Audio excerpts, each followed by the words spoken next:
Para sa ating tinola, kailangan natin ng kalahating kilong manok, isang sayote,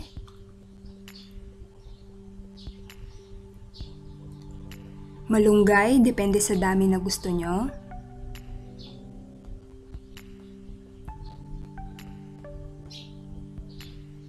isang sibuyas, bawang at luya. Tapos kailangan din natin syempre ng cooking oil, patis, salt, tsaka paminta. Optional yung paminta.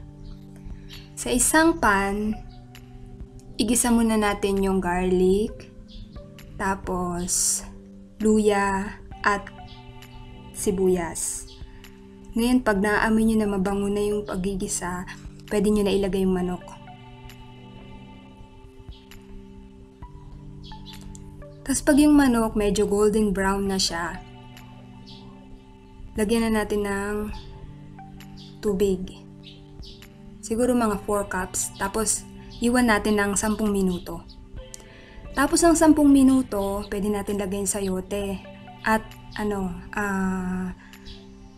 asin, patis.